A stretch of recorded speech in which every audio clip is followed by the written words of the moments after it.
नमस्कार, मेरा नाम सूरज है और आप 7 PM बिहार देख रहे हैं।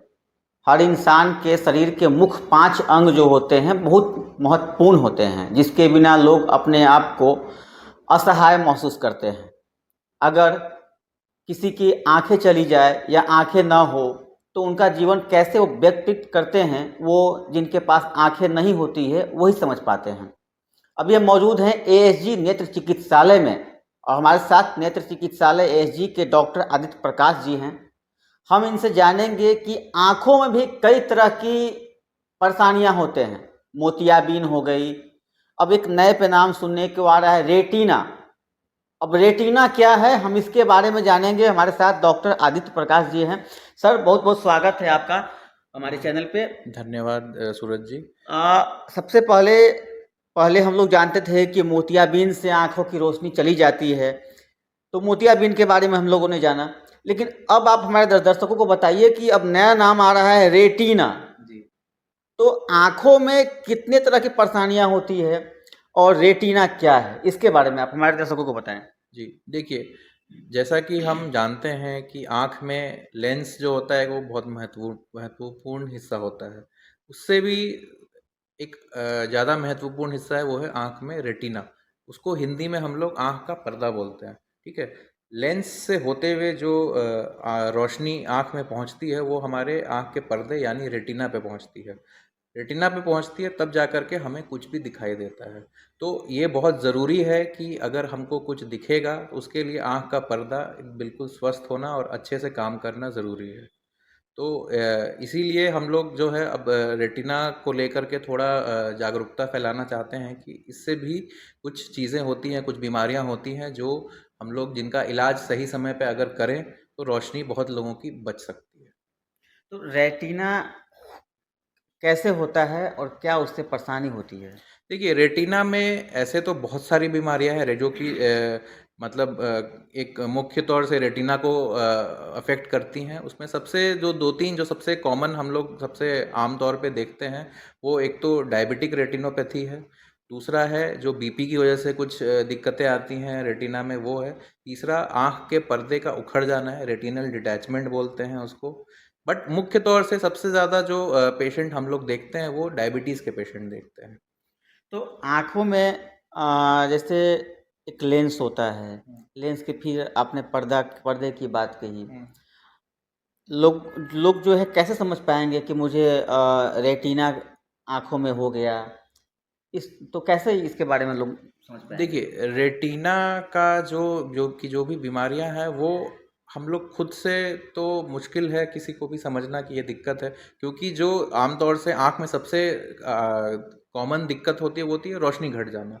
तो वो अगर मोतियाबिंद हो तब भी रोशनी घटेगा, रेटिना की कोई दिक्कत हो उसमें भी रोशनी घटेगी। बट लेकिन देखिए, ज़्यादा तौर पे अगर डायबिटीज़ की बात करेंगे तो डायबिटीज़ जो होती है उसमें रोशनी धीरे-धीरे घटती है। जिनको डायबिटीज़ होगा, बहुत लंबे टाइम से होता है, उनमें ये दिक्कत आती है, ठीक है?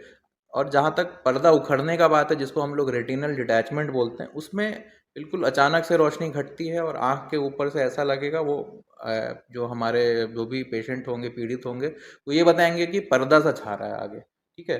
ये 2 मेन है जो दिक्कत करता है। तो इसमें हम लोगों को जब भी कोई दिक्कत ऐसी आती है किसी को भी, तो उनको किसी भी आँख के चिकित्सक को दिखाना चाहिए। अगर वो रेटिना के प्रैक्टिशनर हैं, तो वो ही उसका इलाज कर सकते हैं, नहीं तो वो सुझाव करेंगे कि किसी रेटिना के स्पेशलिस्ट को जाकर के पेशेंट दिखा लें। अगर किन्हीं को रेटिना हो गया, जी। तो उन्हें क्या ऑपरेशन करना पड़ेगा या दवा से भी? देखिए, अलग-अलग इलाज होता है। सबसे पहले तो जैसे रेटिना में कोई भी दिक्कत आती है, अगर शुगर की वजह से आ रही है, तो उसकी अलग-अलग प्रावधान है उसके इलाज के। तो उसमें हम लोग जनरली एक एंटी VEGF इंजेक्शन होता है, जो हम लोग डायबिटिक रेटिनोपैथी में देते हैं, जिससे रोशनी में काफ़ी सुधार होता है, ठीक है? उसके अलावा आँखों की रेटिना की सिकाई होती है, जिसको लेज़र बोलते हैं, वो किया जा सकता है। अगर बहुत आगे एडवांस स्टेज में है, डायबिटीज़ का जो असर है रेटिना पे, उसमें हम लोगों को ऑपरेशन भी करना पड़ सकता है। यानी यूँ कहें तो शुगर और बीपी के भी जो पेशेंट हैं, उन्हें भी रेटिना हो सकता है। बिल्कुल देखिए, शुगर और बीपी दोनों, जैसे कि हम जानते हैं, बहुत लोगों को ये चीज़ मालूम होगा कि शुगर और बीपी हमारे शरीर के कई ऑर्गन्स को अफ़ेक्ट करते हैं, जैसे कि किडनी हो गया, हार्ट हो गया, तो उसके साथ-साथ वो आँख को भी अफ़ेक्ट करते हैं और आँख में स्पेसिफ़िकली रेटिना को। तो जिन लोगों को बहुत समय से शुगर और बीपी है, उन लोगों को हमारा आश्वासन ये है कि वो हर साल एक बार आँखों की जाँच ज़रूर करवाएँ। तो जांच कराने के बाद जो है सभी लोग को जो है अगर किसी को रेटिना निकल जाता है तो उन्हें दवा से भी ठीक किया जा सकता है। देखिए, रेटिना में जनरली जो आम तौर पे है, कोई भी दवाई से बहुत ज़्यादा फ़ायदा नहीं होता है। अगर कोई ऐसी बीमारी जैसे शुगर की बात मैं कर रहा था, तो शुगर में दवाई का बहुत ज़्यादा रोल नहीं है। उसके लिए मैं सबसे पहला यही एडवाइस होता है कि आप शुगर अच्छे से कंट्रोल में रखें। जिन लोगों का शुगर अच्छा कंट्रोल रहता है, उन लोगों को कभी भी आँख के पर्दे की प्रॉब्लम नहीं होगी। लेकिन अगर कंट्रोल में नहीं है या बीपी कंट्रोल में नहीं है, तो उसमें असर ज़रूर आएगा। और एक बार अगर असर आ जाता है, तो उसमें हम लोगों को फिर इंजेक्शन या सेकाई से इलाज करना पड़ता है।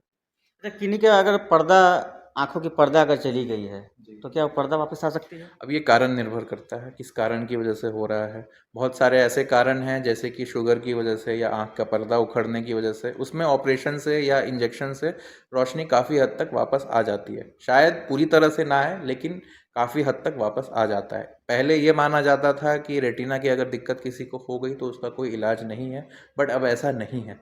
80% चीज़ों का इलाज हो जाता है। एक वर्किंग रोशनी, मतलब वर्किंग का मतलब ये है कि वो अपना सारा काम खुद कर सकें, इतनी रोशनी ज़रूर आ जाती है वापस। लेकिन हाँ, कुछ ऐसे हैं चीज़ें जिसमें बहुत दिन तक हमने ध्यान नहीं दिया, बहुत दिन से उसको छोड़ दिया गया, तो जो एडवांस्ड स्टेज में कोई चीज़ आ जाती है, तो उसमें कभी-कभी जो होता है, थोड़ा रोशनी लाना मुश्किल होता है।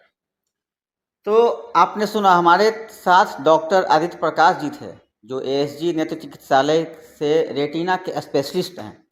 अगर आप भी शुगर के पेशेंट हैं या बीपी के पेशेंट हैं तो आज ही अपनी आंखों की जांच कराएं।